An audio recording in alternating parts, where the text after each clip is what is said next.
करण, आज पहली बार तुम्हारी बातें मेरी समझ में नहीं आ रही है। प्लीज, आज शाम मुझे ना समझने का ग़ज़ब मत करना रक्षांदा। स्पीक नॉर्मली करण। रक्षांदा, आम बातों से खास जज्बात कहने के लिए कम से कम 4-5 घंटे चाहिए। आप जैसे समझ वाली औरतों के बारे में लोगों की क्या राय है, या वो आप जैसी औरतों को किस निगाह से देखते हैं, सुनना चाहेंगे आप? बाय द वे, सुना है आपके पति जेल में हैं और आप उनके पैसों पर ऐश करने को जिंदगी कहती हैं। Mummy, if I am not mistaken, ये आपकी वही फ्रेंड है ना जिन्होंने आपके दिमाग में पापा के खिलाफ जहर खोला था? क्योंकि मैं सच्चाई जानती हूँ। उस एक सच्चाई की वजह से त्यागी अपना क्या हश्र कर रहा है, ये भी सुनती जाओ शिवानी। वो अपने सारे गैर कानूनी धंधे छोड़कर पुलिस का खबरी बनने जा रहा है। गैर कानूनी दुनिया से तुम्हारी जो नफरत है उसे अपनाने जा रहा है। क्या तुम जानती हो उसमें कितना बड़ा रिस्क इन्वॉल्व है? तुम्हारे प्यार के लिए, अपनी प्यारी शिवानी के लिए वो पूरे अंडरवर्ल्ड से दुश्मनी मोल लेने जा रहा है। तुम एक तरफ, पूरा अंडरवर्ल्ड एक तरफ। करण, बात किसी के प्यार को ठुकराने की नहीं है। फिलहाल मैं अपने आप को मोहब्बत की इजाजत नहीं दे सकती।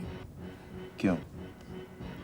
करण, मेरी पिछली जिंदगी में प्यार बहुत प्यारा लगता था, लेकिन पिछली जिंदगी से लेकर अब तक जो भी तजुर्बे हुए ना, उस तजुर्बे से मुझे प्यार के नाम से डर लगने लग गया। एयर होस्टेस का कनाडा वाला एड्रेस हाथ आया था? वहीं रहती है वो, पर आजकल अचानक पता नहीं कहाँ गायब हो गई। अब ये खेल बहुत लंबा होता चला जा रहा है।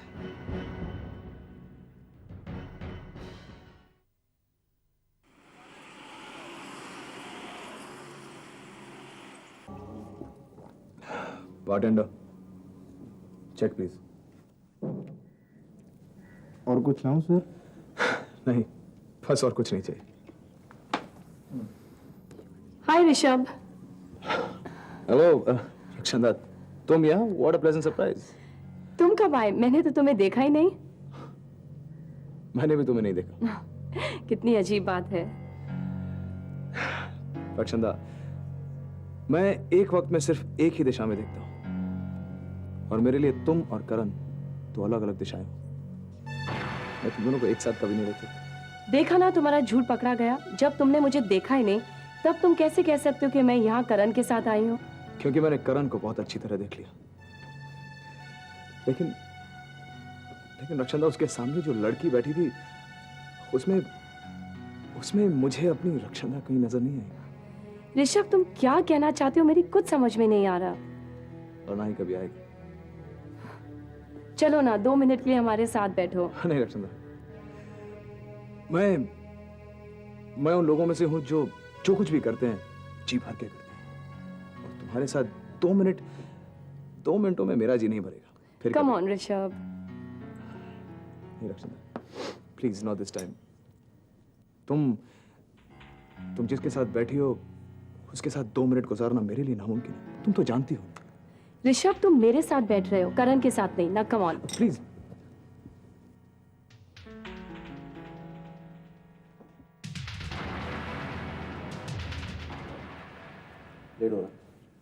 रेनू प्लीज, नीतू की बात का बुरा मत मानो, वो बच्ची है।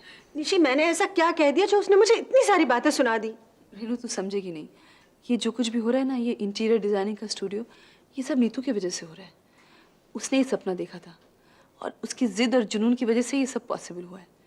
शायद तूने अनजाने में उसके सपने को ठेस पहुंचाया या उसका मजाक उड़ाया, उसे बुरा लगा होगा। निशी, तुझे क्या लगता है कि नीतू जो बोल रही थी, लोग मेरे बारे में ऐसा ही कहते हैं? बिल्कुल ऐसा नहीं, तो उस तरह से कुछ सोचते होंगे। और सच भी तो है रेनू। अब तू मुझे देख ले, मैं भी तो महेंद्र मल्होत्रा की दौलत पर इस तरह से ही बैठी थी जिस तरह तू आज सूरज की दौलत पर बैठी है। लेकिन निशी, मैं उसकी ब्याहता बीवी हूँ। औरत बीवी तब तक रहती है जब तक वो अपने पति से प्यार करती है। मेरी शादी के आखिरी सालों में तो मैंने भी महेंद्र से प्यार करना छोड़ दिया था, लेकिन मैं उसके साथ थी क्योंकि मुझे वो दर्जा, वो बहू का दर्जा, मल्होत्रा खानदान, वो सब दौलत चाहिए था। तू भी तो ऐसे ही कर रही है। तू कौन से सूरज से प्यार करती है? तू सूरज के पास इसलिए है क्योंकि तू जानती है अगर सूरज नहीं रहेगा या उसकी दौलत नहीं रहेगी तो तू कहीं की नहीं रहेगी। और फिर रेनू, अगर सूरज ने तुझे छोड़ दिया और उसकी दौलत तेरे पास नहीं रही तो तुझे ग्रोवर भी छोड़ देगा। ऐसे मर्द हम जैसे औरतों की इज्जत नहीं करते हैं। वो 2 मिनट में तुझे छोड़कर किनारे चला जाएगा।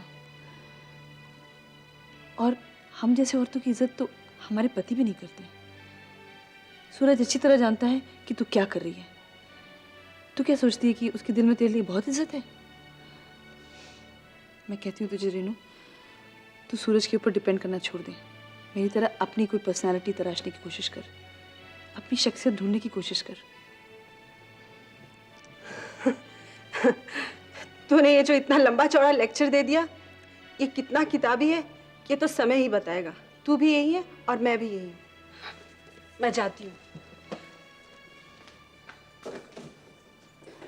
वाह रेनू, दिल में नाकामयाबी का एहसास और जुबान पे कामयाबी का दावा।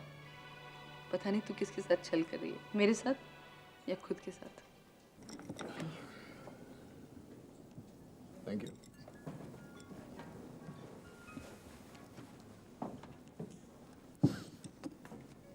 चलें, लेट हो रहा है। नहीं करण, मैं थोड़ी देर और बैठूंगी। रक्षंदा, अगर कोई जाना चाहता है और उसे लेट हो रहा है तो मुझे कोई एतराज नहीं है। जब भी मुझे किसी खास शख्स के साथ कोई खास शाम गुजारनी हो, हाँ, तो मैं कभी घड़ी पहन के नहीं चलता। वक्त का अंदाजा किसे रहता है। लेकिन ये बातें वही लोग समझ सकते हैं जिनकी जिंदगी में ऐसी शामें आती हों या ऐसे साथ आते हों। जिन लोगों को इन बातों का तजुर्बा नहीं होता या तमीज नहीं होती है, वो लोग आंखों में वो दूरबीन लगाए घूमते रहते हैं और दूसरों की जिंदगी में ताक झांक करते रहते हैं। करण प्लीज ऐसी बातें मत करो। छानी दो रक्षंदा, इसे ऐसी बातें करनी ही आती है। वो लोग फिर भी भले होते हैं जो दूरबीन लगाकर दूसरों की दुनिया को दूर से देखते हैं। लेकिन आपके दोस्त ये जनाब तो उन लोगों में से हैं जो दूसरों की दुनिया में पूरी तरह घुसे चले आते हैं, बेशर्मी से और सीना ठोक कर। क्यों? हा? तुम दोनों ने फिर से वही बातें शुरू कर दी। रक्षंदा, चाहता तो था कि सिर्फ तुमसे बातें हो, लेकिन कुछ लोग को दखलंदाजी करने की इतनी आदत पड़ गई, क्या करें। Please Rishabh, stop it. अरे हाँ रक्षंदा, मैं तो तुम्हें बताना ही भूल गया। मैं वो इंटरव्यू देकर आया हूँ और मुझे तो लगता है कि काफी अच्छा हुआ है। I am expecting some good results. तुमने कभी सुना है रक्षंदा कि लोग दौड़ने के बाद चलना सीखते हैं? ऐसा होता है जैसे कभी कभी लोग किसी कंपनी में चेयरमैन होते हैं, उसके बाद इंटरव्यू देने के लिए यहाँ वहाँ घूमते रहते हैं। मुझे लगता है कि अब हमें यहाँ से चलना चाहिए। मुझे भी यही लगता है। और तुम ऋषभ? मैं कुछ देर यहाँ बैठना चाहता हूँ। अकेले? हाँ, अकेले। कुछ लोगों की किस्मत कभी बदलती नहीं है रक्षंदा। कोशिश करके कोई फायदा नहीं। Come, let's go. Take a repeat on me. चलो।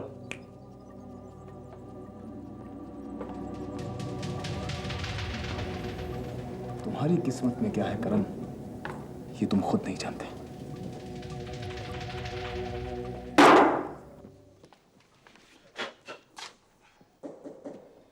Come in. कहाँ मंदिर आ सकता हूँ वकील बाबू? त्यागी, आओ, आ जाओ। हम आपको डिस्टर्ब तो नहीं किया ना? किया। पिछली बार जब तुम आए थे तुमने सचमुच बहुत ही डिस्टर्ब किया था। इस बार नहीं। बैठ जाओ। उस दिन मैं तुम्हारे फैसले को लेकर बहुत ही परेशान रहा। खैर, तुमने आज यहां आकर यह साबित कर दिया कि तुम्हारा फैसला अटल है। हम माफी चाहता हूँ वकील साहब कि आपको हमारी वजह से परेशानी उठाना पड़ रहा है। अरे भाई त्यागी, परेशानी उठाना तो मेरे लिए पेशा है। लेकिन एक बात कहूं, जाने क्यों तुम्हारा केस मेरे लिए जाती मामला होता जा रहा है। हम जैसा बेइज्जत आदमी को इतना इज्जत मत दीजिए वकील बाबू। तुम इज्जत के लायक हो त्यागी। मेरा पाला आज तक जितने भी मुजरिमों से पड़ा है, तुम उन सबसे अलग हो। तुम्हारे हाथ भले ही गुनाह के कीचड़ में सने हुए हों, पर तुम्हारे दिल पर इंसानियत की छाप अभी बाकी है। मैं सचमुच तुम्हारे बारे में सोचता रहा था त्यागी। तुम्हें पता है कि अफीम और गांजे की खेती होती है दवा बनाने के लिए, और उसी का गैर कानूनी इस्तेमाल नशे के जहर के लिए होता है। मैं पता नहीं इसे जिंदगी कहो या तकदीर, जिसमें दवा के गुण थे उसे जहर के गर्त में डाल दिया। त्यागी तुमने खुद ने अपना इस्तेमाल बहुत ही गलत होने दिया है। दवा होते तो दुआ बन जाते, जहर बन गए तो इंसानियत के लिए बद्दुआ हो गए। अब ऐसन बद्दुआ के साथ सिबानी जी जैसा मासूमियत कहां गुजारा कर पाता। ठीक है, अब तुम्हारा हम सही इस्तेमाल करके देखते हैं। हमारा सही इस्तेमाल हो सकता है त्यागी। मैंने पुलिस वालों में अपनी जान पहचान के लोगों से बातचीत चला के देखी है। अगर तुम अपने आप को पुलिस के हवाले कर दो, उनके मुखबिर बन जाओ, तो शायद तुम्हें तुम्हारे गुनाहों से माफी मिल सकती है। हमको माफी मिल सकता है वकील? मैंने कहा शायद। परवाह नहीं, पहले हम खतरा थे, अब खतरे से खतरा मोल लेंगे। पर यह खतरा कोई मामूली खतरा नहीं होगा त्यागी। जब तुम कानून की मदद करोगे जुर्म की जड़ें काटने में, तो सारे के सारे मुजरिम तुम्हारे दुश्मन हो जाएंगे। गुनहगार का गुनाह जब बहुत बढ़ जाता है तो उसकी जान का जोखिम भी बढ़ता जाता है। आप अपना कानून वालों से बात पक्का कर लीजिए। तुम किसी से बात नहीं करोगे और ना ही मैं किसी से सलाह मशवरा। देखो त्यागी, जब तुम कानून की मदद करोगे पूरे के पूरे गुनहगारों का एक कुनबा मिटाने में, तो मुमकिन है कि बहुत सारे कानूनी और नामचीन लोगों के चेहरे से शराफत का नकाब उतरेगा। खतरा किसी भी ओर से आ सकता है त्यागी। हम तैयार हो। तैयारी तुम उसी तरह से करोगे जैसा मैं कहूंगा। आपके कहे को हम अपना धर्म समझकर निभाऊंगा। ठीक है, तुम आज के आज जल्द से जल्द लापता हो जाओ।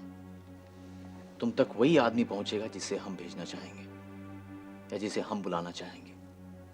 आज के बाद हमारी बातचीत सिर्फ फोन पर होगी, क्योंकि जब तुम्हारा नाम लेकर मैं तुम्हारे केस की बात चलाऊंगा तो मुमकिन है कि बहुत सारे लोग मेरे जरिए तुम तक पहुंचना चाहेंगे। आपका हुक्म हम तुरंत ही अपने ऊपर लागू कर देता हूं वकील बाबू, लेकिन जाने से पहले हम आपके साथ एक बार गले मिलना चाहता हूं। मिल सकता हूं? मिलते हैं। जाओ। अपना ख्याल रखना और फोन तुम करते रहोगे, ठीक है?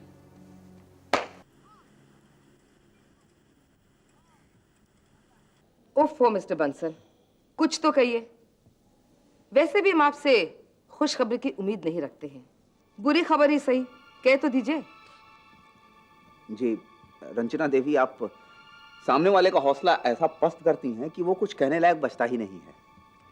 अगर आपका हौसला हमारे किसी भी काम आता ना, तो हम उसे शोकेस में सजा देते। आपके हौसले ने हमारे लिए आज तक क्या हासिल किया है? जी मैं अपनी तरफ से पूरी कोशिश तो कर ही रहा हूँ। ठीक है, कहिए। दरअसल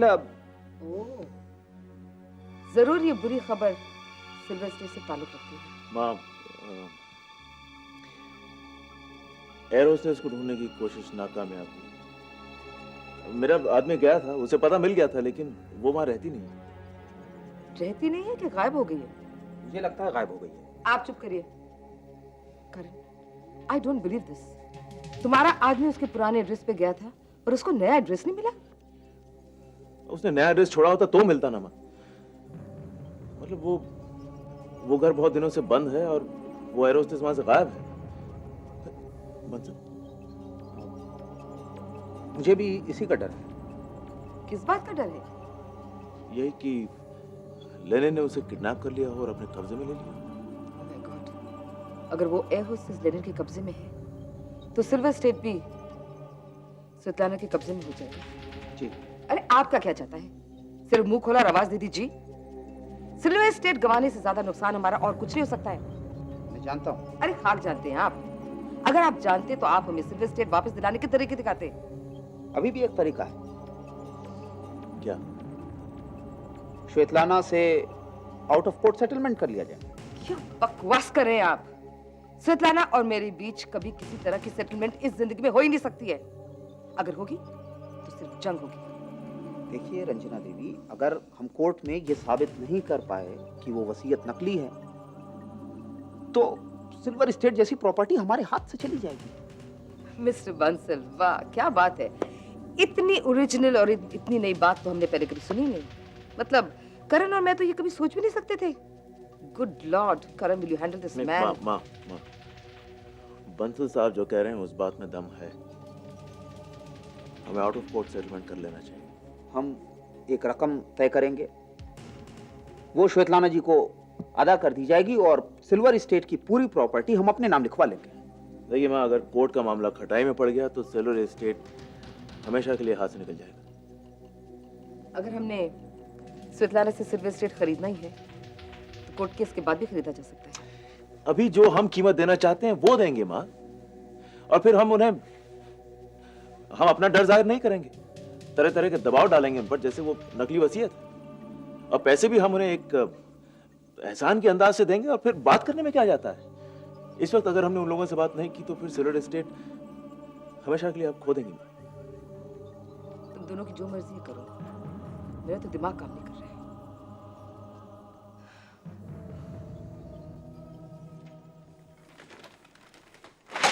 हाय ऋषभ। ऋषभ, तुम मुझसे नाराज हो क्या? कहो ना ऋषभ, बात क्या है? प्लीज प्लीज रक्षंदा, मेरे जज्बातों की हंसी मत उड़ाओ तुम। ऋषभ, इस टेंशन में मैं काम नहीं कर सकती। ये टेंशन किसका बनाया हुआ है, तुम्हारा या मेरा? जिसका भी बनाया हुआ हो ऋषभ, एक छत के नीचे हम दोनों इस टेंशन में काम नहीं कर सकते। वेरी वेल देन, तुम यहाँ ठहरो, मैं जाता हूँ। ठहरो ऋषभ, आखिर तुम इतने बौखलाए हुए क्यों हो? तुम इतनी ना समझ नहीं हो जो ना समझो। मैं तुम्हारे मुंह से सुनना चाहती हूँ। बहुत हो गया कहना सुनना, बहुत हो गई हंसी मजाक। मुझे तुमसे कोई सफाई नहीं चाहिए, मैं तुमसे कुछ। ऋषभ, मैं तुम्हें कोई सफाई देना भी नहीं चाहती। जिंदगी में आज तक मैंने किसी को कोई सफाई नहीं दी। हाँ, सवाल के जवाब तो सच सच दिए होंगे। हाँ दिए। पूछो क्या पूछना चाहते हो? करण और तुम्हारे बीच में क्या रिश्ता है? वही जो मेरा तुमसे है। मुझे बीच में मत घसीटो। मेरे सवाल में सिर्फ करण का नाम तो, अपने जवाब में भी सिर्फ करण का नाम लोगे। तो सुनो ऋषभ, करण सिर्फ मेरा एक अच्छा दोस्त है। उसकी कई खूबियां जो मुझे पसंद आती हैं। उसके साथ वक्त गुजारना मुझे अच्छा लगता है। हर शख्स अपनी जिंदगी में कई चंद दोस्तों को शामिल करना चाहता है और मैं भी करण को अपनी जिंदगी में शामिल करना चाहती हूँ। लेकिन दोस्ती का एक दायरा होता है। क्या करण उस दायरे में है या वो तुम्हारे बाकी दोस्तों से अलग? मैं तुम्हारा मतलब नहीं समझी। मेरा मतलब यह है कि मेरा मतलब है कि करण, दोस्ती के अलग अलग दर्जे होते हैं। तो क्या? ऋषभ, अगर तुमसे सवाल नहीं बन पा रहा है तो जवाब मैं तुम्हें देती हूँ। करण सिर्फ मेरा एक अच्छा दोस्त है। दोस्ती मोहब्बत के बिल्कुल आसपास नहीं है। तुम्हारी तरफ से ना सही, लेकिन हो सकता है करण तुम्हारे लिए। करण के बारे में तो मैं नहीं कह सकती। हाँ, अपने बारे में जरूर जानती हूँ कि मैं अपने आप को इस वक्त मोहब्बत की इजाजत बिल्कुल नहीं दे सकती। इसका मतलब है इस वक्त तुम्हें किसी से मोहब्बत नहीं? किसी से नहीं? नहीं, ना करण से ना किसी और से। और तुम भी मेरे सिर्फ अच्छे दोस्त हो। और मैं हमेशा तुम्हारा अच्छा दोस्त रहूंगा, आई प्रॉमिस। वफा मोहब्बत नफरत प्यार दौलत शोहरत भागम भाग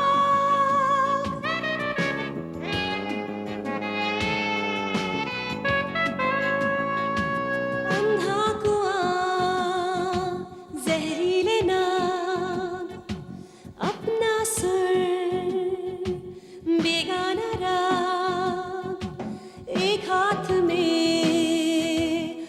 तस्बीह माला